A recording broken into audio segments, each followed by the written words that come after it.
Hello बच्चों, तो चलिए अपना क्वेश्चन पढ़ते हैं। चमगादड़ अपना शिकार पकड़ने के लिए परागध्वनि का प्रयोग किस प्रकार से करता है, वर्णन कीजिए। तो इसके लिए देखिए, सबसे पहले अपने इसकी मुख्य अवधारणा देखते हैं। मुख्य अवधारणा कि परागध्वनि तरंगे हैं वो काम कैसे करती है, उसके बाद अपने ये जान पाएंगे कि चमगादड़ इसका प्रयोग किस प्रकार से करता है। परागध्वनि, ठीक है। तो इसके लिए देखिए कि इसके अंदर होता क्या है। यहाँ यहाँ ध्वनि तरंगों का उत्सर्जन किया जाता है, ठीक है। यहाँ प्रेक्षित द्वारा, यानी अगर अपने सीधा परागध्वनि की बात करें तो उसके अंदर क्या होता है कि यहाँ प्रेक्षित द्वारा ध्वनि तरंगों का ध्वनि तरंगों का ध्वनि तरंगों का उत्सर्जन होता है, ठीक है। उत्सर्जन होता है उत्सर्जन होता है तथा तथा संसूचक द्वारा परावर्तित ध्वनि तरंगे संसूचक द्वारा परावर्तित परावर्तित तरंगों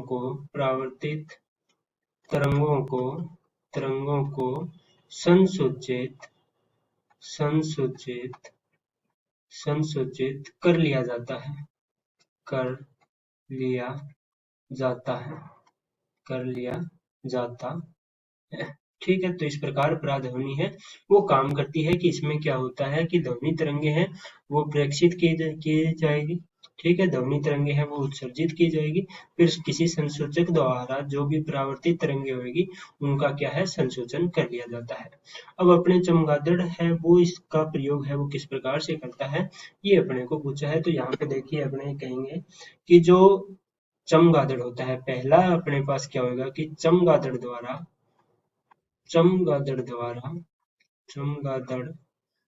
द्वारा ध्वनि तरंगे जो है, या अपने कहें कि पराध्वनि तरंगे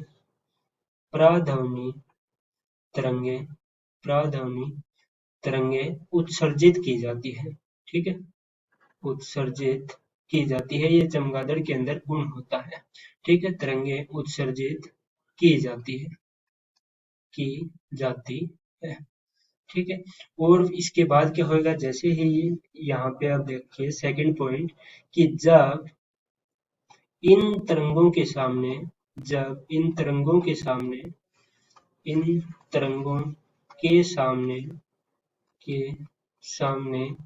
कोई कोई कीट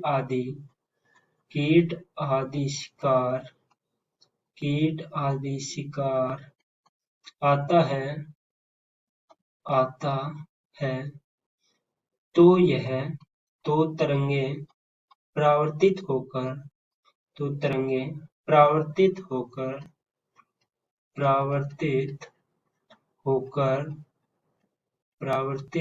होकर चमगादड़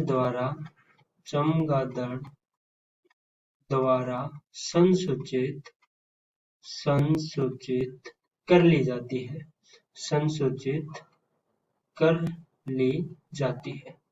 ठीक है। कर ली जाती है। अब देखिए यहाँ पे इस चीज को अपने यहाँ पे एक डायग्राम से समझेंगे।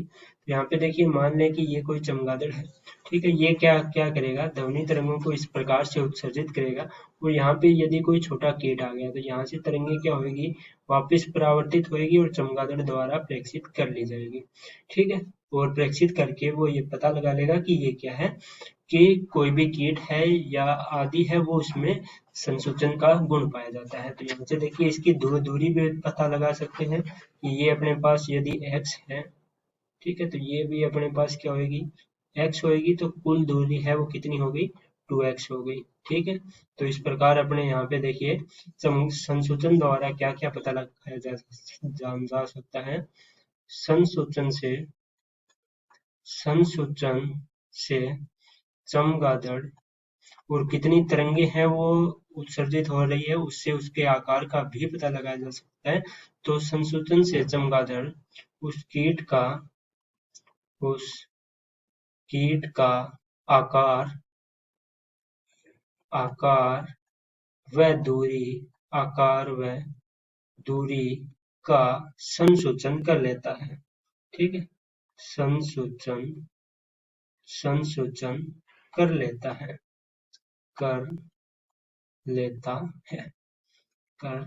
है। ठीक है, तो यहाँ पे देखिए इस प्रकार से ये तरंगे उत्सर्जन करके और अपने ही द्वारा क्या है संसूचित कर लेता है, और इस प्रकार यह पराध्वनि तरंगों का उपयोग है वो किसी कीट आदि को पकड़ने के लिए करता है। तो मैं आशा करता हूँ कि मुख्य अवधारणा से आपको ये समझ में आ गया होगा कि ध्वनि तरंगों से या पराध्वनि तरंगों से चमगादड़ है वो शिकार पकड़ने में इस चीज का प्रयोग करता है। धन्यवाद।